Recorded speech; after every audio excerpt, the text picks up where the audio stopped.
बढ़ेंगे। आजम खान के देश निकाला वाले बयान पर केंद्रीय मंत्री गिरिराज सिंह ने पलटवार किया है। गिरिराज ने आजम खान पर देश को बदनाम करने का आरोप लगाया है। सुनिए। मैं देख रहा हूं आजम खान का बयान आ रहा है कि मुझे देश से निकालने की तैयारी। इसी तरह की भाषा ओवैसी बोल रहे हैं गुजरात के चुनाव के अंदर। मैं ये जानना चाहता हूं कि भारत के अंदर जो अल्पसंख्यकों को छूट है दुनिया में किसी देश में नहीं है, फिर भी भारत को बदनाम करने के लिए आजम खान शरीके के लोग, ओवैसी शरीके के लोग भारत को एक कह रहे हैं कि मुझे देश से बाहर निकाला जाएगा। कब? सीएए कानून, नागरिकता कानून में जिस ढंग से तांडव मचाया, लेकिन न ओवैसी की जुबान खुली, न केजरीवाल की जुबान खुली, न कांग्रेसी की जुबान खुली और न आजम खान की जुबान खुली। इन लोगों की जुबान तब खुलती है जब बाटला हाउस जैसे कांड में आतंकवादियों टुकड़े टुकड़े गैंग जेएनयू में अफजल तेरे कातिल जिंदे हैं, ऐसे मैं शर्मिंदित हूं, ऐसे नारे लगाने का जब आता है तब ये भारत को बदनाम करते हैं। और कांग्रेस सांसद राहुल गांधी ने इंदौर में प्रेस कॉन्फ्रेंस की। इस दौरान राहुल ने कहा, भारत जोड़ो यात्रा मेरी तपस्या है। तपस्या कुछ प्राप्त करने के लिए नहीं की जाती।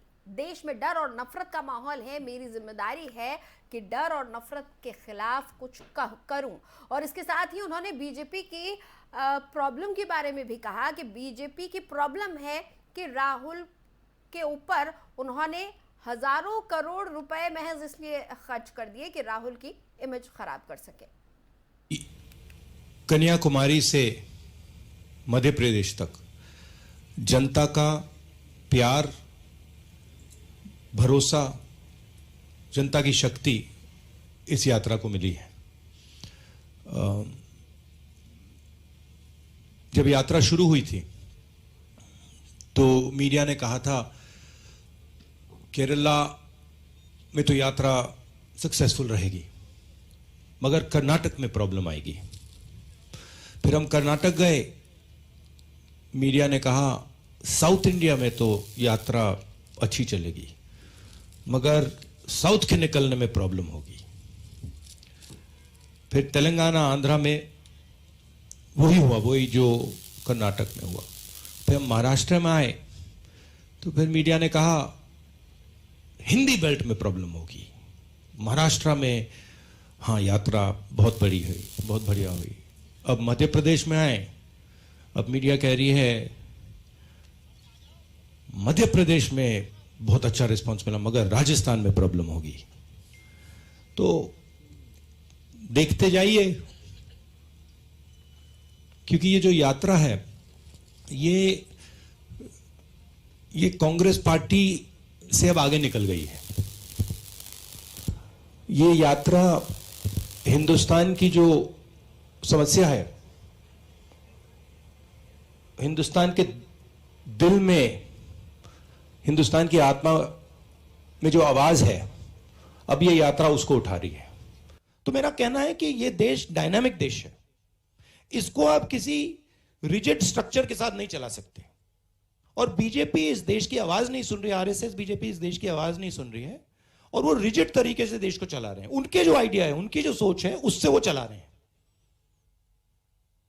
देश हिंदुस्तान की सोच से चलना चाहिए, सरकार की सोच से नहीं चलना चाहिए। इसलिए जैसे मैंने जयराम रमेश जी ने मुझे डायरेक्शन दिया, मुझे एडवाइस दी, मैंने सुना। नहीं, बहुत जरूरी बात है, बहुत जरूरी बात है। और मैं सिर्फ जयराम रमेश जी की बात नहीं कर रहा हूं, जो भी मुझे कुछ कहता है मैं सुनता हूं, कहता हूं ठीक है, इसमें लॉजिक है तो करना चाहिए। कि उन्होंने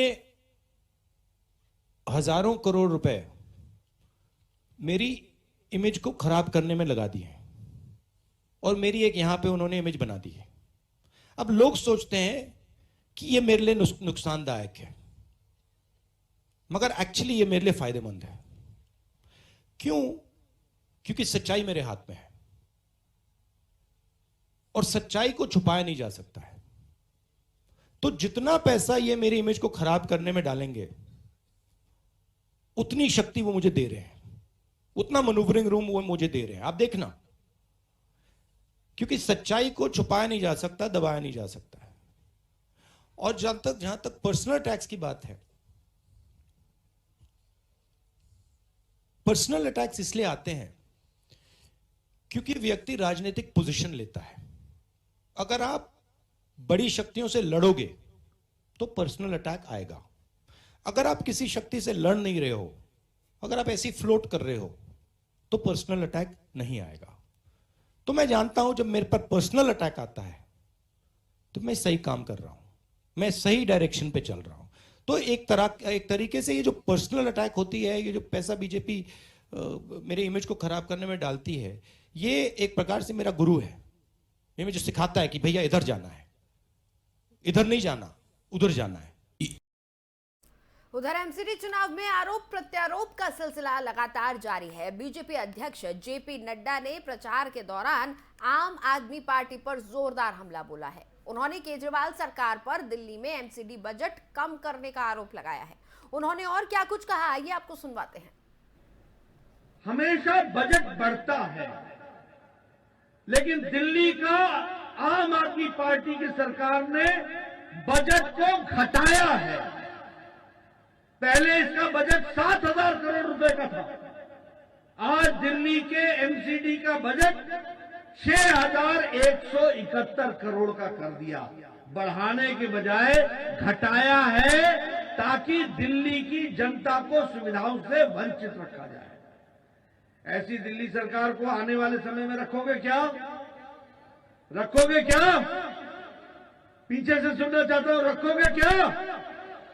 ये ऐसे लोग हैं जो दिल्ली के हक हुकूक को हमेशा रोकने का प्रयास करते हैं।